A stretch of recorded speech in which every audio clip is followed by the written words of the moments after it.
Tashmë jemi fut në vrullin e fushatës zgjedhore, ndonë se zyrtarisht ende nuk ka fillu fushata zgjedhore dhe lëvizjet politike, deklaratat e gjithçka po bëhet edhe ma intenzive dita ditës. Gjithsesi, mbi gjitha këto deklarata dhe lëvizje politike, shoqënia jonë në bindjen tam gjykon shumë më shumë kur ato bëhen prej një gruaje në politik apo prej një gruaje në akademi e jetë profesionale, se sa kur lëvizjet e njëjta, parafarsisht të njëjta ose edhe më të rëna në kuptimin që gjykohen moralisht ato lëvizje, kur bëhen prej burrave nuk ndodh pra e njëjta, nuk është e njëjta lup, nuk është i njëjti vlerësim. E fundit në këto mes dhe mbi këto gjykime që është përballë, është ish deputetja në fakt, unë preferoj më të thonë profesoresht, sepse na njihemi gjatë edhe prej angazhimeve tona në jetën universitare, secili në rolin e vet. Profesoresha Alvina Reshitaj, shumë faleminderit që keni gjetë kohën e hapësirën me ardhur në emision Shteg me Dibranin. Faleminderit shumë për ftesën Dibran. Është kënaqësi me qenë në një shteg.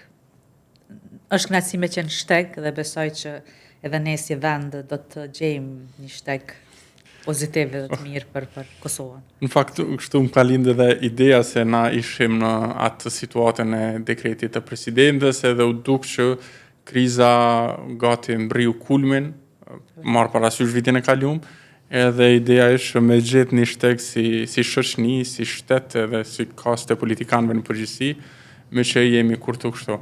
Po para se me ardhte kjo, se me siguri është e pashmangshme për me diskutu këtë temë, unë e fillova profesoresh në qëtë pikpamjen dhe bindjen tam që gratë në politik, gratë në akademi, gratë në jetën profesionale, në karrierë, në përgjithësi, për shkak të gjykimeve shoqënore dhe një lloj moraliteti të shtumë që i mveshët çfarëdo lloj, si më thonë, lëvizje qoftë politike ose një lloj angazhimi akademik e profesional që bëjnë gratë, bëhet në masë të madhe, domethënë shihen me një lloj lupe kështu.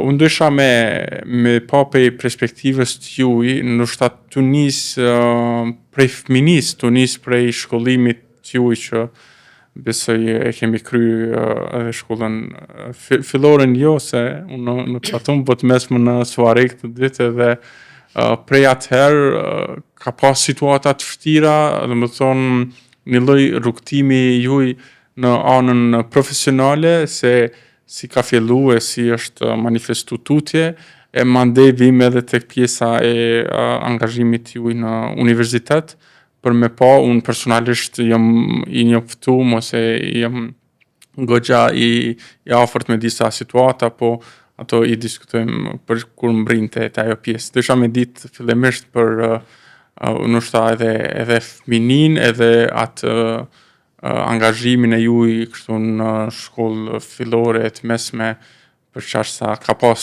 shumë zhvillime në atë kohë në fakt.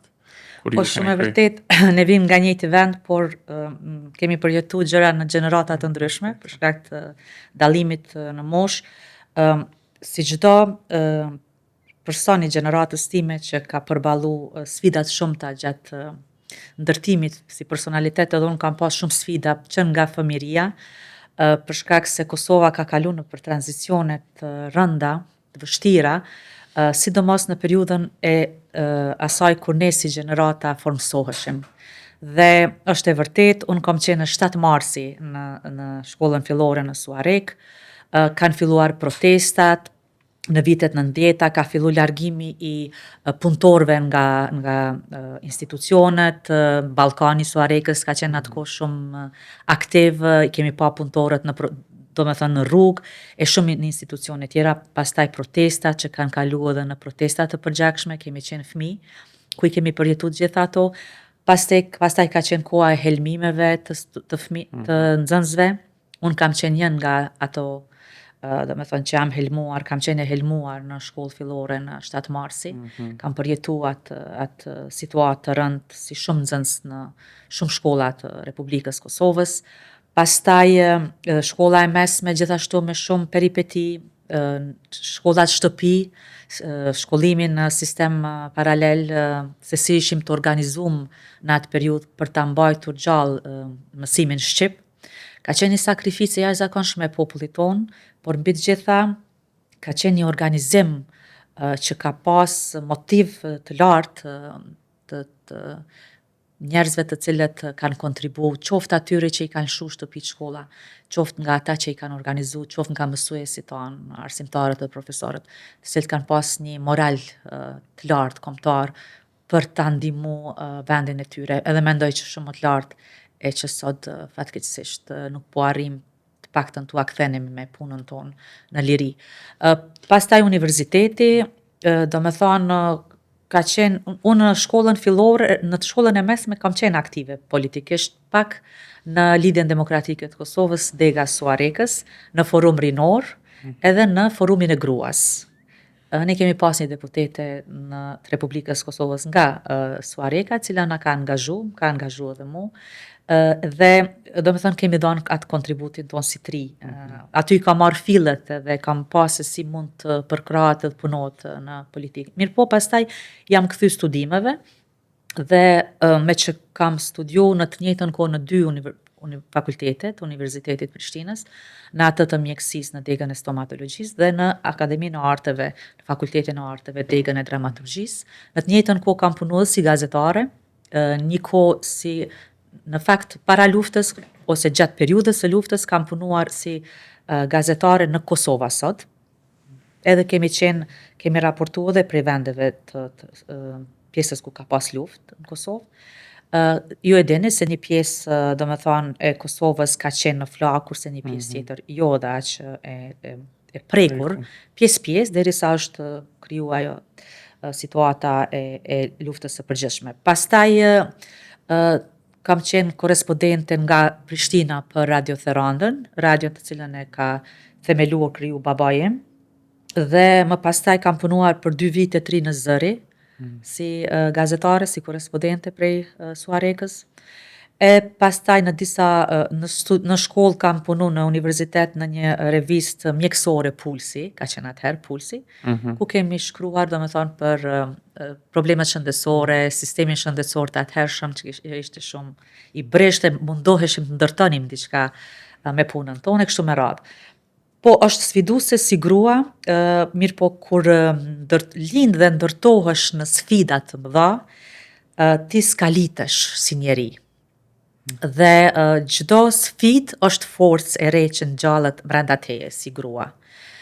Mu më vjen keq që jo çdo grua e ka këtë forcë dhe ndjehem shumë keq kur mund të thehen, demotivohen, të zhgënjehen dhe mos të vazhdojnë ëndrat e tyre për të arritur majat në jetën e tyre. Prandaj jam një ushtare besnike e luftës për ta kriju mundësinë e thyrjes të kësaj situate, apo më mirë të them të çmontimit të kësaj force të ligë për të arritur ta dëmtojnë gruan edhe ambicjen e një gruaje. Është interesante se si ambicia një gruaje, kudo qoftë në institucione, por edhe në politikë, do me thonë shifet sikur diçka negative.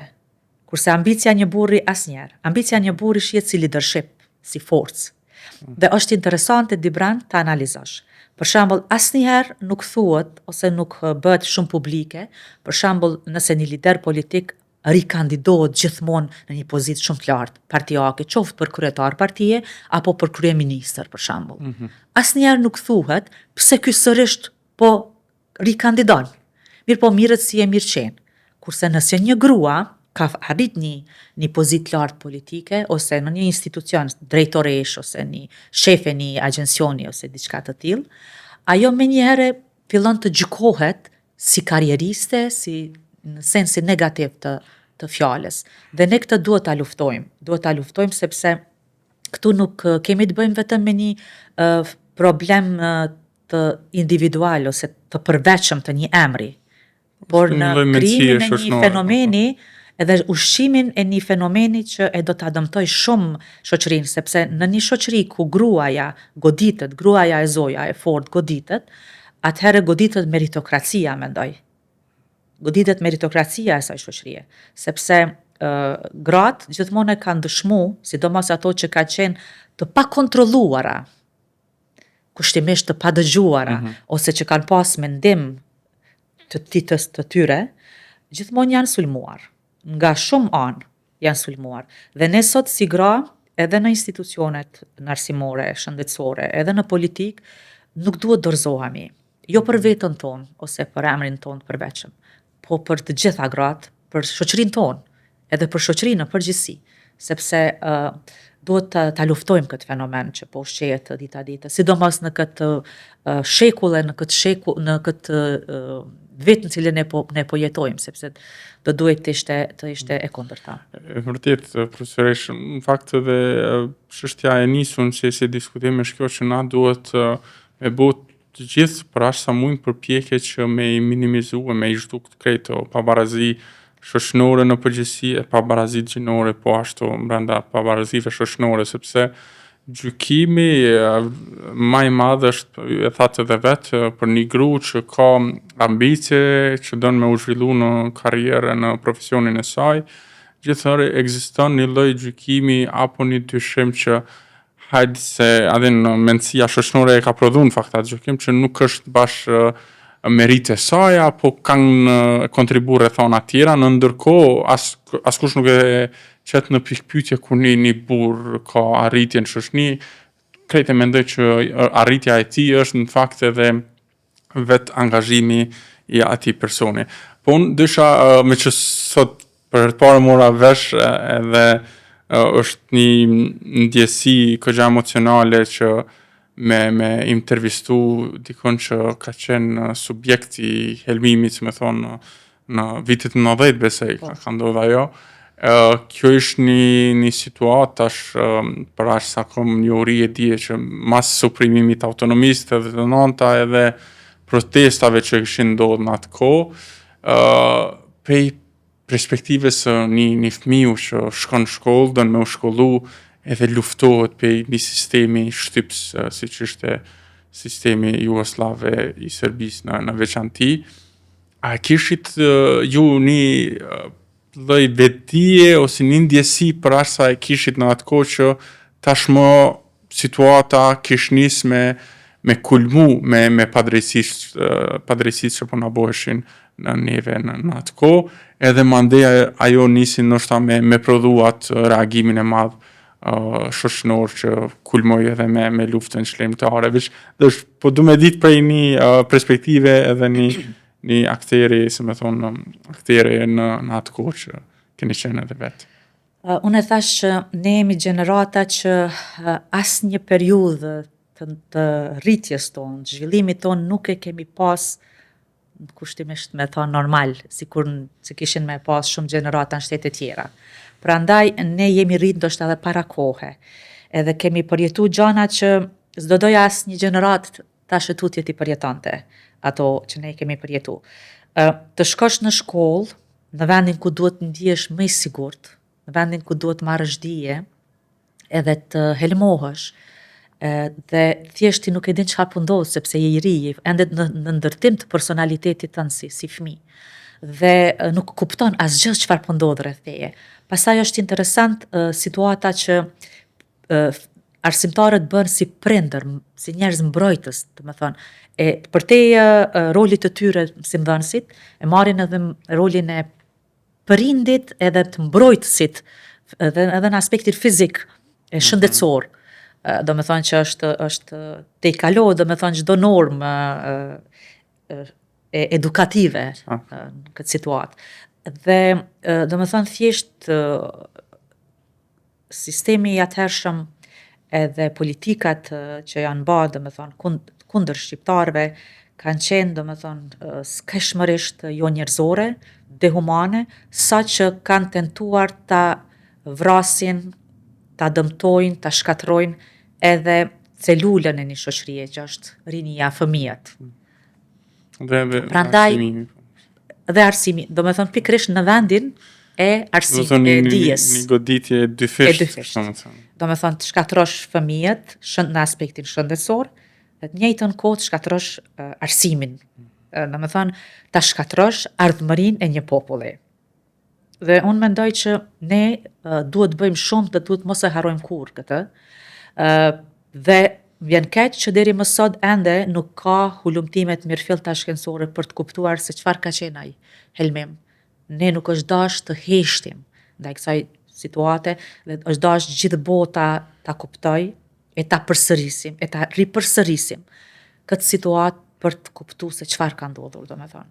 Çfarë ka ndodhur? Këto deshta dhe me ju pyetje në pyetje, na kemi dëgju shumë rrëfime, na e dim përgjegjësin e asaj situate të helmimit, po në atë kohë me gjasë brenda Republikës Jugoslave nuk ka pas mundësi me dalë versione zyrtare për ato që ka qenë e vërtet, ama është shumë e dhimbshme profesorish po e thoni edhe ju, edhe duket që është ngjarje e harrume, në fakt ajo është ngjarje shumë të rënditse. Me gjasë do të me hulumtu edhe vetë ma tutje për me pa edhe raportimet me thonë ndërkombëtare dhe me pa se cila ka qenë përgjegjësia edhe dora e shtetit në atë. E vërtet se edhe simptomet kanë qenë shumë karakteristike, domethënë. Ajo alivanosja e her pas hershme, pastaj ndjenja e qarjes, domethënë të vinte të qash, pastaj ankthi që përjetonin nxënësa, domethënë, pastaj është periudha e disa e përjetonin edhe me disa ethe, pastaj kishe spazma, gërçe, domethënë, edhe këto gjitha ishin shumë simptome të paparashikueshme, po fati për ne në shkollën 7 Marsi ka qenë se kemi pas shumë afër shtëpinë e shëndetit dhe na dërgonin arsimtarët drejtë në shtëpinë e shëndetit. Kështu domethënë ka qenë një panoramë shumë e dhimbshme e asaj që sa herë kujtoj domethënë ti marrësh fëmijët nga klasa me lesë dhe ti bartësh në shtëpinë e shëndetit me grupe tërkohën domethënë edhe vetë pse isha në gjendje, unë nuk kam arrit shumë me i pa të tjera si kanë qenë, po pastaj kur kemi qenë më mirë dhe na i kanë tregu gjitha momentet me të vërtet. Disa kanë përjetu edhe probleme me psikologjike, domethënë edhe që kanë zgjat ato probleme. Ku e dim çfarë probleme tjera shëndetësore kemi ne, domethënë si rezultati i atij helmimi. Prandaj po them, do duhet si shoqëri më shumë të fokusohemi në këto të vërteta tona, të cilat duhet t'i çojmë deri në fund, për të tregu se sa ka vuajtur dhe si ka vuajtur popullin, se sa të miremi me vetveten dhe me luftën mes sojit. Në fakt jo me te kalu këto si ngjarje, se gjithherë duhet me pas rëndësinë dhe kujdesin në atë që quhet memorie kolektive për me pa çka kemi përjetuar edhe për gjatë atyne periudhave dhe mos me lënë në harres, se ndoshta me na kriju kjo memorie kolektive dhe një vetdije shoqërore, shtetënore për arsimim ma cilësor cilën angazhohemi, po që me bo një kapërcim pak ma të këndshëm më ranë si, në fakt e kom ditë në numrin 7, po tash edhe me 7 Marsin edhe... Ndoshta është fat, ndoshta është numër fat. Ndoshta është fat. Dësha me kalu tek, se më thonë, çështja e jetës akademike edhe universitare në përgjithësi. Ju jeni angazhuar si profesoreshe, më falni si profesoresh, edhe ju i përmendet sfidat në 97-ën ka ndodhë edhe protestat, edhe ma herët ka pas protestat që iniciu prej studentëve, edhe ato ka ndodhë me qëllimin e vetëm që përveç se me i liru hapësirat universitare, ka ndodhë me qëllimin që me pas arsimim cilësor në universitetin në veçanti dhe në përgjithësi në nivele tjera. Po roli juaj si profesoresh tash, edhe angazhimi juaj brenda katedrës, fakultetit e universitetit, ka pas disa sfida, ka pas edhe disa raportime për vështirësitë që i keni pas brenda katedrës. Na edhe përmes organizatës se tash nuk mu zhvesh krejt për roleve, pavarësisht në çka angazhohemi, na e kemi pa që është shumë interesante, evolutimet tona në orka, në organizat, kur i kemi bo, na kemi pa që gratë në akademi janë shumë më të përgjithshme sa i përket kredencialeve shkencore. Edhe janë shumë më të përgjithshme sa i përket punës së tyre akademike në përgjithësi. Po kjo bartet me disa sfida në vetvete që na do heri shohim, do heri te kalojmë, shpesh raportohen si incidente të vogla, ndoshta ato kanë qenë mas më të madhe, edhe rasti i juaj në veçanti e di që ka pas disa raportime për një lloj kërcënimi që e keni përjetu mbrana katedrës, edhe nuk përtu me dhonë shumë tone tragjike, po prej një shoqënie që kërkon arsim cilësore universitet përveç shoqëninë, përfundon në një shoqëni që i ka levat në dorë të atij universiteti dhe prodhohen konfliktet e brendshme ndoshta për interesa private, personale, çfarë do qoftë. Është shumë e vërtet, unë gjithmonë i kam luftu fenomenat në institucione ku grupet të ngushta të interesit kanë dashur me shkatërru gjithçka për interesa të caktuara. Dhe ndoshta kjo më ka përcjell gjatë gjithë karrierës time, edhe profesionale dhe politike. Mirëpo, është e vërtetë që janë gratë ato në universitet, sidomos Universitet Prishtinës aty ku edhe ka 19 vite që punoj, domethënë tani po përcjell gjeneratën e 19 të studentëve dhe jap disa lëndë që janë, mendoj, bazamenti i shkencës, duke përfshi edhe etikën mjekësore që ka një vlerë të jashtëzakonshme në formësimin e studentëve të fakultetit mjekësisë, po çdo fakulteti besoj, gjenetikën, orofaciale, ortopedinë e nofulla kështu me radhë. Prandaj është e vërtetë që gjithmonë i pengon dhe i dëmton kushtimisht ata të cilët zgjedhin rrugë të lehta dhe jo të drejta e të mira për të arritur. Dhe unë në 2015 një herë jam kërcënuar në zyrën time për shkak se kam guxuar ta luftoj plagjaturën në universitet dhe kam guxuar ta ngris deri në nivel të kallëzimit penal. Pastaj kam pas shumë sfida aty sepse është interesante se si bën zinxhir ata që janë të njëjtë dhe të luftojnë pastaj bashkë. Dhe unë kam qëndruar, edhe sepse duke pa mozaikun komplet të situatës, u zhgënjesha edhe më shumë sepse nuk ishte një problem i individual, por aty ishte një grup i individëve të cilët funksiononin dhe mendonin njëjtë ashtu. Dhe kjo të shqetësonte edhe më shumë, por t'jep edhe më shumë guxim edhe forcë me i luftu. Mirë, po pak njerëz ishin ata që mund të ofroheshin për kranin atë periudhë, po janë ato gratë prap ato që kishin atë guximin. Pastaj domethënë në 2023 nëse s'gaboj, pas përkrahjes së presidentes me votën time, domethënë jam kërcënuar sërish në universitet në zyrën time dhe normalisht që prap kam reagu. Besoni që ka ndonjë ndërlidhje edhe me politikën apo përgjithësi? Unë ende kam dilemat e mia, dyshimet e mia, ndonse qëllimi ka qenë për avancime, kështu domethënë në mënyrë jo të rregullt, në kundërshtim me rregullorët e universitetit dhe ligjet, arsimit lartë, që diçka që unë do të ta bëja kurrë. Dhe për shkak të kësaj, domethënë, pastaj ka qenë ai kërcënimi me jetë se do të më shkatërroj dikush dhe me të vërtetë shqetësuese, kam përjetu një ankth momental aty, derisa e kam përjetu atë moment. Mirë po, sërish kam luftuar, i falenderoj dhe i përshëndes kolegët e mia, profesoresha të cilat kanë qenë në krahun tim, vazhdojnë të jenë në krahun tim, sepse individ të tillë nuk janë sill dhe nuk sillen vetëm me mua ashtu, po sillen me gjithë institucionin.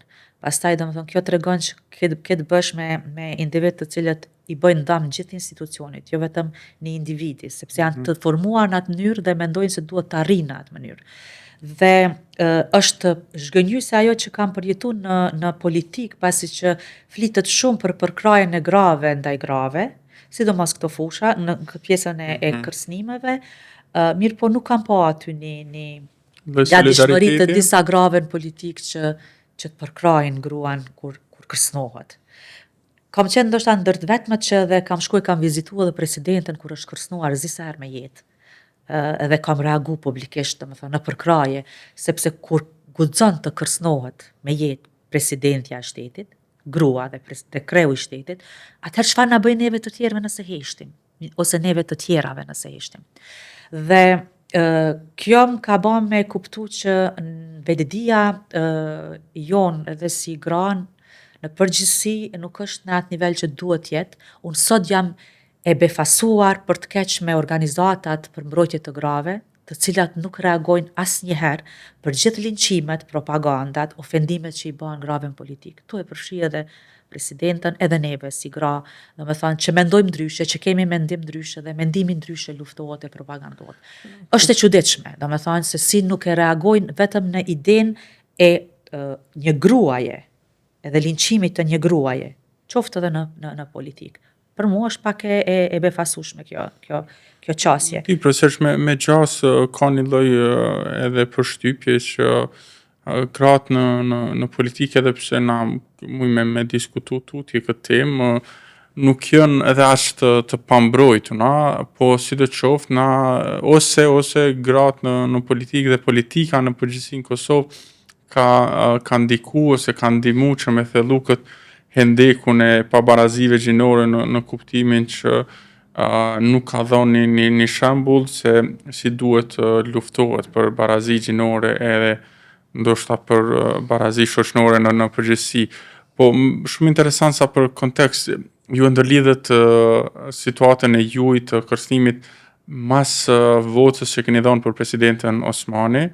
Ju në atë kohë keni kalu ose nuk keni kalu, po në fakt më duket keni qenë Kam qëndru në grup parlamentar, vetëm se kam funksionu si e pavarur, për shkak se ata u distancuan komplet grupi parlamentar për meje, nuk thirrnin as në forumet të partisë, as në mbledhjet. Kjo ka vazhdu për 4 vjet. 4 vite unë kam qenë vetme në kuvend, vetëm se nuk kam dasht me dëshpru votuesin tim, sepse kam dash me qëndru besnik votuesit tim deri në fund, sepse votuesi më kishte votuar në atë platformë politike, në atë parti politike, dhe unë i kam qëndru besnik. A ishte vota ju i vendimtare, më falë se s'po kujtohet. Po, ishte vendimtare. Në kohën kur presidentja Osmani faktikisht votohej, ka qenë Lidhja Demokratike e Kosovës ajo që i ka dhënë votat, nëse s'gaboj 80% ose 90% të votave të grupit parlamentar, kanë qenë 2-3 që nuk e kanë dhënë votën, dhe mbetej edhe një vot 2 për me pas mundësi që të votohej presidentja. Deputetja Grajinca nëse nuk gaboj. Pastaj kam vendosur me dhënë votën, duke informu kryesinë e partisë, duke ja dhënë argumentet pse duhet ta përkrojmë.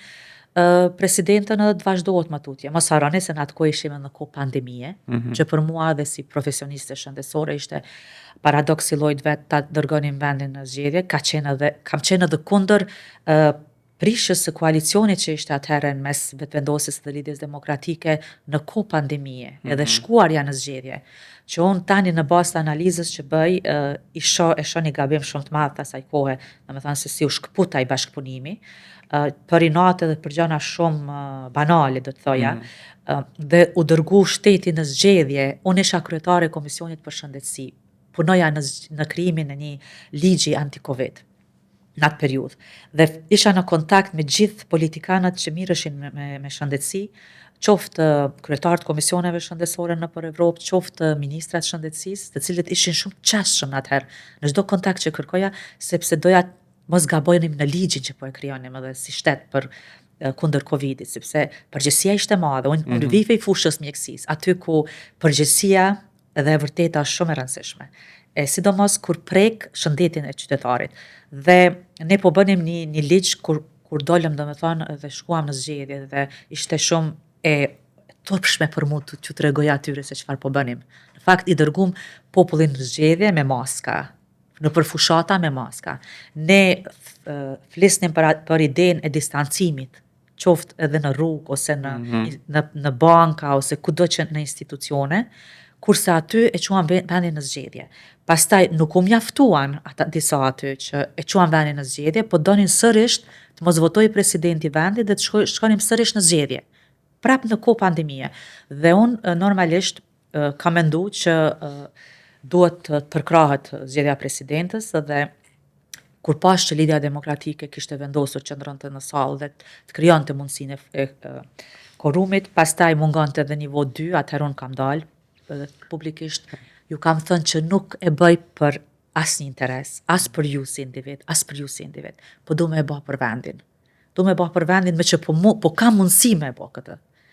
Atëherë do me thonë e kam bë, edhe pastaj edhe deputetja Grajinca është bashku, me idenë që ta kemi edhe një vot shtesë, dhe mbi të gjitha ka qenë një mundësi që të defaktorizojë lista serbe. Sepse nëse ne jepnim votën, atëherë kanë qenë 2 deputetë në sallë apo nuk kanë qenë të nevojshëm? Jo, nuk kanë qenë të nevojshëm, vetëm jashtë listës serbe ka qenë ai deputeti, domethënë që Adem Hoxha. Mirë, po jo antar të listës serbe. të cilët pastaj do ta kushtzonin në qeverinë e vendit. Kështu që mendoj që u kam dhënë edhe një mundësi lëvizjes vetëvendosje për 4 vitet e ardhshme të thirrën në kauzën e idesë që ne nuk bashkëpunojmë me listën serbe. Sepse po të mos jepja unë votën, e pastaj dhe Adelina, ata do të detyroheshin bashkëpunonin me listën serbe, sepse do të duheshin votat e tyre për ta zgjedhur presidenten. Më herët ka menduar që s'do ta bënin një gjë të tillë dhe nuk do ta kërkonin atë votë. Ndoshta do ta çonin prap vendin zgjedhje dhe nuk do ta kërkonin. Kurse sot nuk mendoj ashtu. A e dini pse? Sepse ne votuam nën kryetarin e listës serbe. Dhe në momentin që ne e votuam, atëherë unë aty e kam kuptuar që ajo kauzë faktikisht është e rrajshme. Pas ka qenë e rrajshme. Dhe shpesh e kam mendu që ndoshta edhe kam qenë pengesë pse e kam kriju mundësinë, pse e kemi kriju një standard të ri, mos bashkëpunimit me listën serbe. Ndoshta ka mund të jem edhe një pengesë, se ndoshta atëherë do të bashkëpunohej e do të shihej kaq shumë problem lista serbe. Përsëri që dolën, si më thon, pas sulmit në Banjë, ku andej ishte shumë edhe më e vështirë. Ose akti terroriste. Rasti në kryetarit ishte në fakt një interpretim gjykatës kushtetuese. Po do ta besoja këtë, se po respektonim gjykatën kushtetuese, sikur të mos e shkelnim vendimin e gjykatës kushtetuese me votimin e presidentit në mënyrë antikushtetuese. Unë do ta besoja këtë, deri në ato momente edhe ka mundur ta besoj. Mirë, po në momentin kur ne në fund shkuam dhe po votonim në mënyrë antikushtetuese, aty e kam kuptuar që me standarde të dy fishta, kur ty të konvenon dhe kur ty të konvenon, nuk mund ta vlerësosh dhe respektosh kushtetutën e vendit. E aq më shumë të votosh një president antikushtetues, e kur ne të gjithë e dim që roli kryesor i presidentit Republikës Kosovës është mbrojtja e kushtetues. Po flisni për natën e fundit në momentin që hynën në proces. Dhe në interpretime, ajo mirë që nuk shkoi mandej gjykatë kushtetuese dhe para se gjithash na vendosëm me i respektua fatet që i dha gjykata edhe për çështjen elektorale, po ka qenë një lloj interpretimi që procesi është i pavlefshëm me që ishin 80 votë në kuti. Po para se me artë kjo, përsërish ju e vazhduat rrugtimin e ju politik duke u antarësuar në listën Guxo. Dhe tek tash takste ngërçi që gjindemi ose kriza që është produkt prej 2025-ës e tutje, ka qenë një lloj aludimi që me që u pa kjo saga me kush i ka në nënshkrimet, kush nuk i ka në nënshkrimet për Vjosa Osmanin, dhe duket që rrugtimi juaj politik është në një farë forme i lidhur me figurën e presidentes Osmani. Një lloj aludimi ka qenë që vetë lista Guxo ose disa anëtarë pjesëtar, qartazi jo ju se tash ju jeni bashkë në një listë, kanë qenë disa anëtarë të listës Guxo pengesa kryesore që Vjosa Osmani të rikandidohej edhe për një mandat për presidente? Sa janë të vërteta këto? Tani, më lejo fillimisht them që unë nuk kam ardhur në politikë për ta ndërtuar veten time. Unë kam qenë ndërtuar, pastaj do me thonë jam fut politikë. Na e diskutuam deri tani, do me thonë që kam pas identitet personale, profesional, ende pa u fut politikë. Dhe për mu politika nuk është privilegj, është përgjegjësi.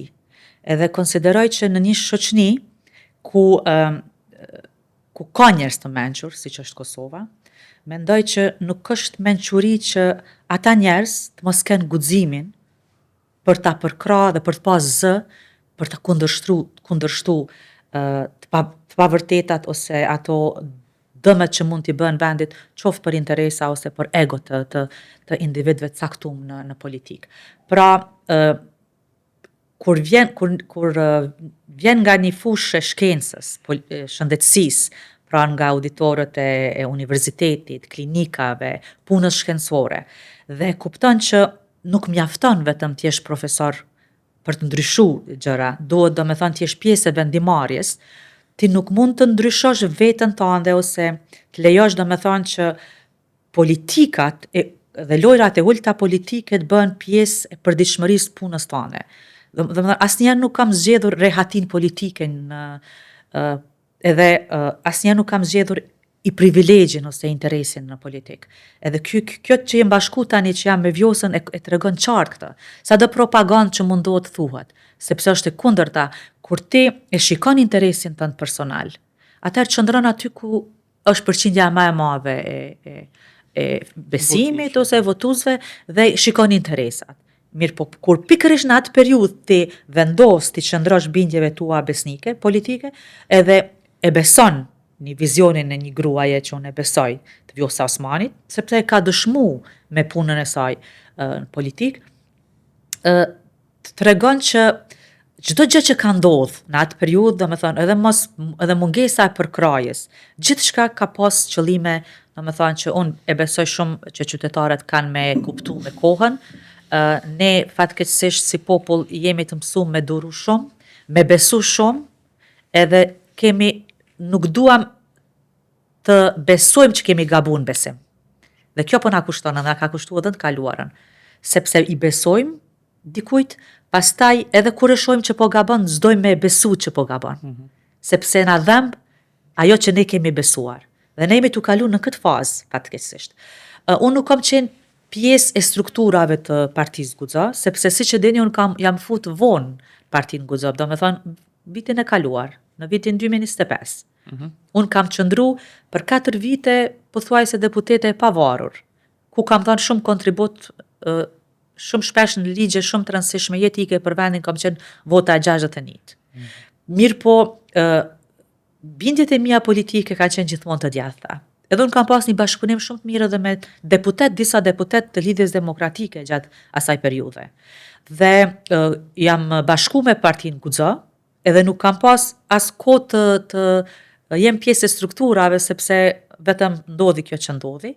Pra shonim zgjedhje pas zgjedhjeve, mirë po për aq sa unë kam parë aty, Dibran, nuk kam pa që ajo partije dhe themeluese e cilës ishte Vjosa Osmani, që po e ruante ose po e krijonte identitetin e saj politik, që po krijonte objektiva të qarta politike, që po e ruante frymën rrugovjane me cilën kishte kërku vota dhe kërkonte çdo herë vota gjatë fushatës, më shumë është dukur sikur po shfrytëzohej besimi qytetar, sentimenti i qytetarëve të cilët kanë dashur një ndryshim për një prosperitet edhe stabilitet vendit, duke u bashku me të majtët, por duke ruajtur identitetin dhe duke ruajtur pjesën, domethënë, për cilën ata besojnë që duhet bëhet më ndryshe. Të punohet me një mençuri politike, të jemi vend shtet ndërtues, shtet formues e kështu me radhë. Dhe të ruajmë, domethënë, aleancat me shtetet të cilat mike, të cilat na kanë ndihmuar shumë. Pra, gjithçka që ka ndodhur aty për mua është më shumë ide e një transformimi të asaj strukture edhe një lloj asimilimi nëse muj me qujt në lëvizjen vetvendosje. Unë kam qenë gjithmonë zë i kritikus në këtë drejtim, por që nga jashtë, sepse nuk arrita të jem pjesë e strukturave as në kryesi të partisë, sepse u bashkova vonë, domethënë në vitin 2025. Kurse 2 kolegët e mi të tjerë të cilët u larguan, tashmë 5 deputet nuk janë pjesë e Partisë Guxo, domethënë 3 që ishim ne, 1 që nuk vendosi të vazhdoj, dhe një tjetër që ju bashku lëvizjes vetvendosje.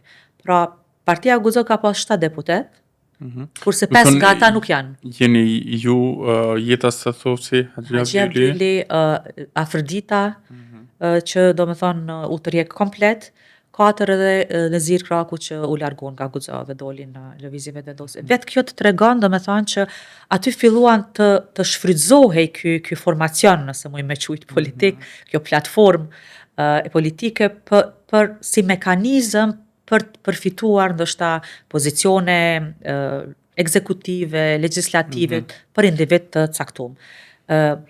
Për ne që ndronim që të kishim një platformë politike të re në frymën e rrugovjane me qëndrueshmëri, në ndërtim të institucioneve, në zhvillim, në program të veçantë, domethënë, normalisht që u zhgënjyem, sidomos me pjesën e Profesor, fundit. Unë kam dërgu programe, unë duke ardhur prej fushës së arsimit të shëndetësisë, po sa jam bashku në listë, menjëherë kam bashkë me kolegë kemi kriju platformat të analizuara mirë se si ne mund të kemi një program të veçantë si guxo për shëndetësi dhe arsim, për sistemin shëndetësor dhe arsimor në vendin tonë, që t'ja ofronim lëvizjet vetëvendosje në koalicion edhe në fushata, por që nuk janë marrë për bazë, nuk janë marrë parasysh ndoshta dhe Unë e përmenda përsërish listën Guxo dhe platformën me që u duk si thembra akilit në këtë situatë të krizës dhe këto lloj aderime dhe ikje nga lista Guxo, tash e di që me siguri ju dhe të tjerët keni me thonë që kjo është po për një lloj përbashkimi tjetër që në krye prapë është presidenti Vjosa Osmani, po ndoshta edhe për publikun diçka që ka ndodhur nga ose që zhvillimet e brendshme që kanë prodhuar, unë për shembull i mbaj mend dhe ato janë shumë publike deklaratat e Donika Gërvallës, ku thot para 28 dhjetorit që a ka guxim kjo opozit mos me votu Vjosa Osmanin. Pra, ka qenë një lloj afilijimi me figurën e presidentës Osmani në atë kohë, për faktin që me gjasë edhe juve në atë kohë ju ka dashur ajo mbështetje. Po ndodhi një krisë ose një çare pas 28 dhjetorit dhe hisa e listës Guxo në këtë mes nuk është bashkë e vogël. Domethënë ju largut nuk patni një lloj çndrimi ose pozicionimi që ndoshta edhe lëvizjen vetëvendosje kesh mujt me nxjerr para aktit të krymë, me thonë që lista Guxo është për Vjosa Osmanin, i jep nënshkrimet e saj për kandidimin e Vjosa Osmanit për presidente, po u lanë kështu në një farë amullije, mjegulline të përgjithshme që Guxo mund të ishte për, po jashtë opozita dhe LDK nuk i kishte nënshkrimet, do të thonë e hudh fajin herë te njëra herë te tjetra palë. Çka ndodhte për brenda, që do të ishin diskutimet. Është e vërtet, unë kam qenë ndoshta edhe e privuar pak për këtyre mbledhjeve për shkak se nuk jam thirrë në mbledhjet e kryesisë së partisë. E aq më keq që nuk jam informuar edhe si deputete se çfarë është vendosur ose çfarë është diskutuar në ato mbledhje. Për shembull, unë nuk kam pas informacion që kryesia e partisë Guxo kishte vendosur që të mos dilnin publikisht për ta përkrahur kandidaturën e Vjosa Osmanit. Nuk e kisha idenë. Rastësi që në mu nuk më ka thirrë asnjë medium për dhënë mendim dhe nuk kam dalë dhe nuk e kam dhënë sepse do ta kisha dhënë mendimin tim. Unë e kam përkrahur në 2021-ën, kur e kam pas më së vështiri me dalë prej grupit parlamentar të Aleancës Kundër edhe me votu presidenten e vendit, e aq nuk po e bëja tani kur jam pjesë e një vizioni brenda partisë që ajo kishte themeluar. Pastaj në një mbledhje me deputet, në një mbledhje me deputet, aty domethënë vetëm pash ato situatat të çuditshme, të çoroditura për mendimin tim. E çuditshme në fakt për mana duket edhe ju që keni qenë deputete e listës Guxo, por nuk keni qenë në strukturat vendimarrëse. Është vërtet. Po me që ne nuk u stabilizuam institucionalisht, atëherë edhe nuk, për mua është edhe çuditshme kur, sidomos kur je parti e vogël, ti kërkon përkraje qytetare gjatë fushatës, ju kërkon përkraje besim qytetarëve. E përmend emrin e Vjosa Osmanit dhe kontributin e saj pothuajse në çdo takim me qytetar, domethënë e shfrytëzon vlerën e saj për fushatë. Kurse pas fushatës as nuk i kontakton, nuk e thirr një mbledhje, të paktën mi falenderu njerëzit që të kanë përkrah, që të kanë besu. Edhe me analizu të arriturat edhe dështimet ose problemet që i ke pa gjatë një fushate. Dhe thonë, kjo është më e pakta që do duhet një parti politike, sidomos kur je në zhvillim, në ndërtim e sipër, ta bëjmë me strukturat e saj. Do me thonë, momentin që kryeshin zgjedhjet, ishte një blokadë totale, as një kontakt, as një thirrje, as një mbledhje, as me ne deputetët që takoheshim dhe diskutonim se si ishte fushata, se si ishim ne gjatë fushatës, ishte gjithçka në rregull, ishte një fushatë e mirë, apo ku ishin të metat apo sukseset tona kështu me radhë. Do të thonë asnjë takim. Është interesant që edhe kur është zgjedh qeveria ne nuk e kemi ditë, as kush do të zgjedhet aty, as çfarë do të pozicione do të marrim si parti, asgjë. Do të thonë thjesht unë e kam kuptuar edhe kolegët e mi, në ditën kur në grup parlamentar, së bashku me partnerin tonë në koalicion Lëvizjen Vetëvendosje, që ne, do më thënë se kush janë personat që do të na përfaqësojnë neve në ekzekutiv.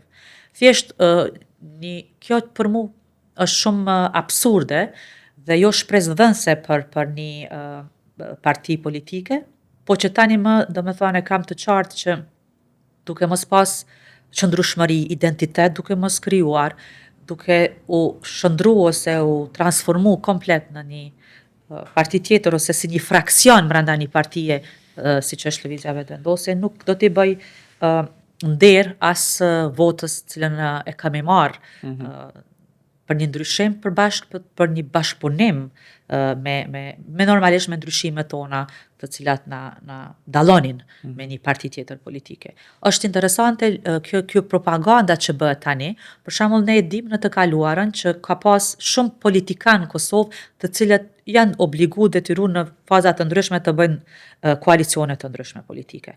Dhe asnjëherë për shembull nuk thuhet për nismën dhe aleancën ose për deputet të nismës, për shembull që kanë qenë në një koalicion parazgjedhor me deputet të aleancës bashkë në një program. Nuk thonë që këta të rrethuan aleancën, deputet të nismës të rrethuan deputetët e aleancës ose kundërta kur janë shkput.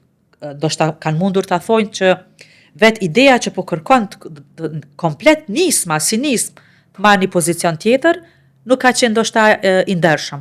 Mirë po individët, deputetët si individ nuk janë linquar deri në këtë nivel, kurse tek ne, do me thonë, fillova përbes të mendoj, a isha unë në Vetëvendosje apo në partinë Guxo, çfarë ndodhi?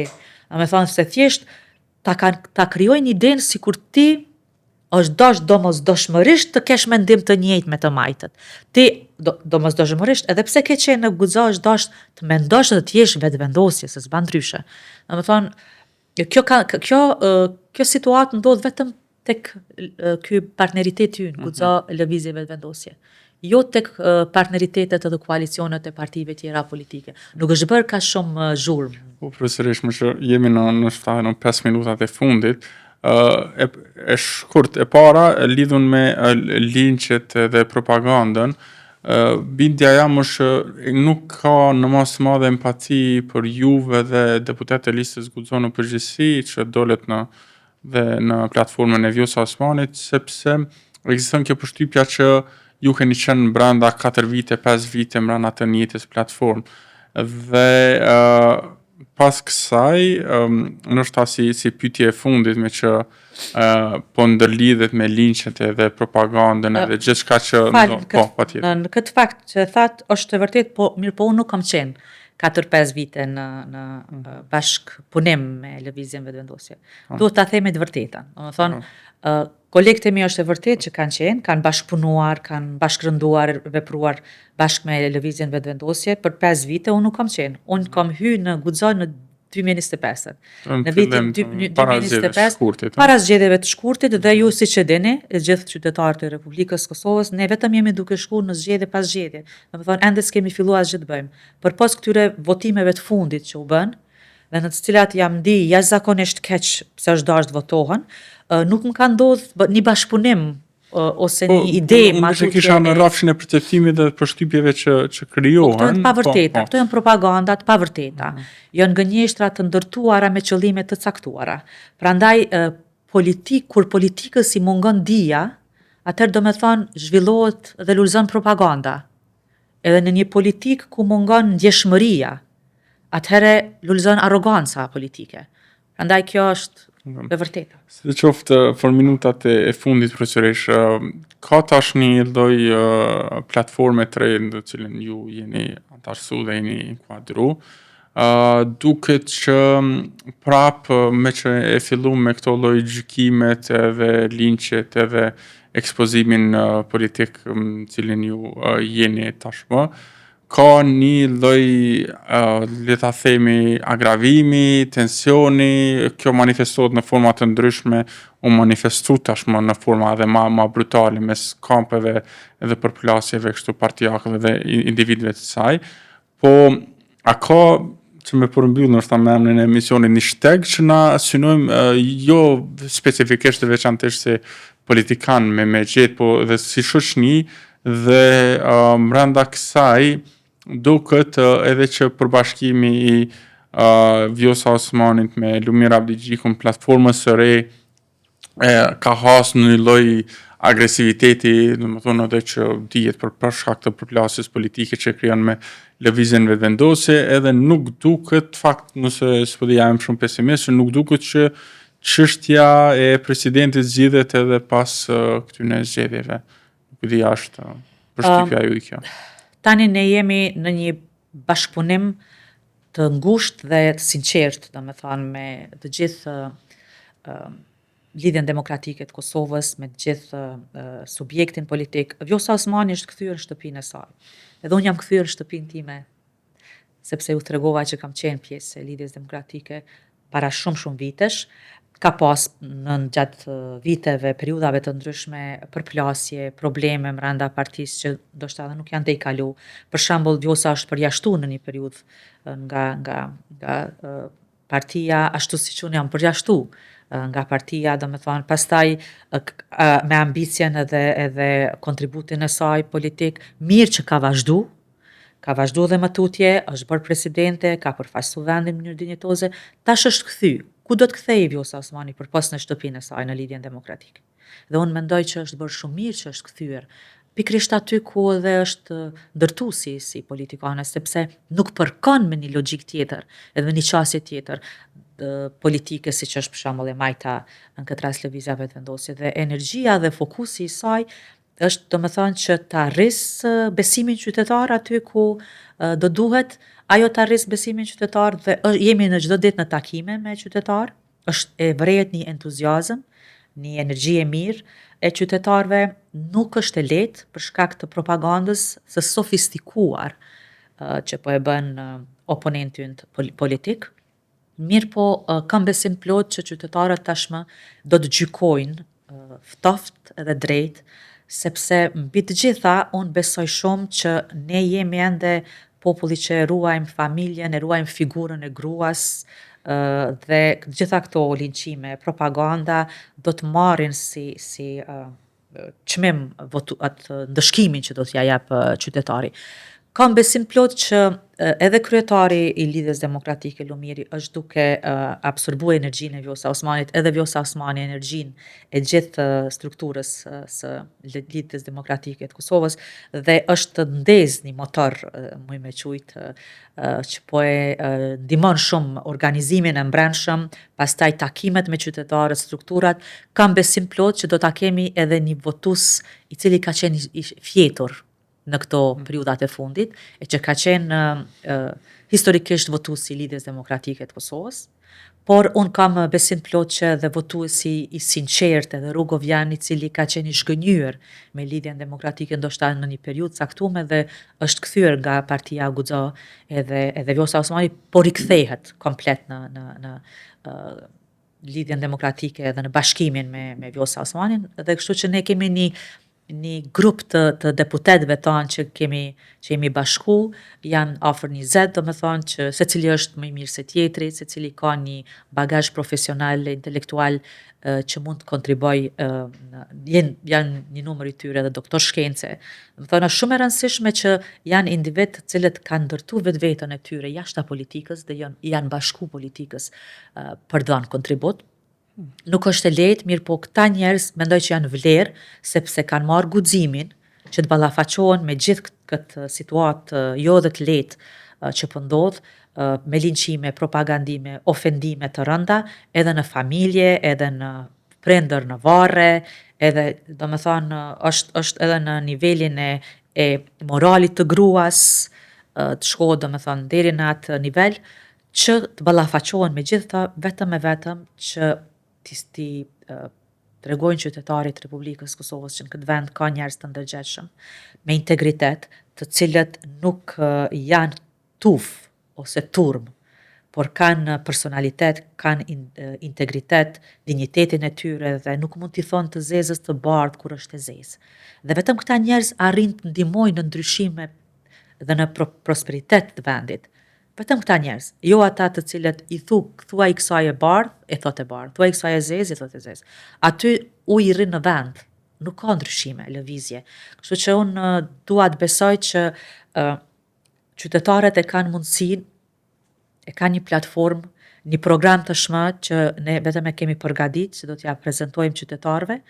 Jam duke dhënë edhe unë kontribut në programin që është duke u përgatitur për zgjedhjet e 7 qershorit dhe që mendoj që është programi i vërteti për Republikën e Kosovës, më i besueshmi dhe që kemi bindje të plotë që do të jetë programi i cili do të ndërtoj edhe institucionet qëndrueshme, por edhe të njëjtën kohë do të kemi projekte madhore, projekte të rëndësisë së veçantë që janë shumë të rëndësishme për qytetarët e vendit.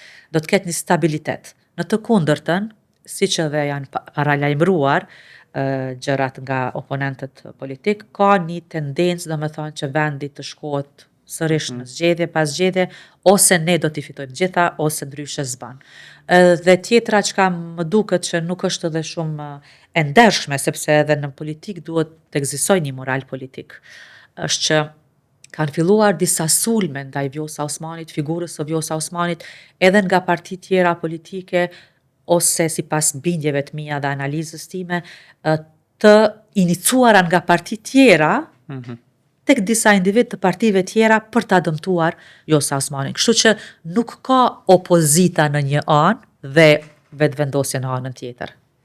Nuk ka kështu. Ka sulme të shumëanshme. Ka sulme të shumëanshme dhe tani nuk ka më opozitë. Të gjithë po luftojmë për qenë, domethënë ata që do ta kemi mundësinë ta udhëheqim vendin në 4 vitet e ardhshme. Unë po shpresoj profesoresh në fakt kjo situatë të kalohet duke i thirrë mendjes dhe arsyes edhe kasta politikanëve në përgjithësi dhe mos të shkojmë në drejtimin që prodhohen krizat një pasnjëshme, po shpresoj që dhe kontributi e roli juaj aty ka me qenë i tillë një lloj kompromisi e konsenzusi që duhet me mbrije edhe partitë politike, mandej kjo manifestohet në shoqëri.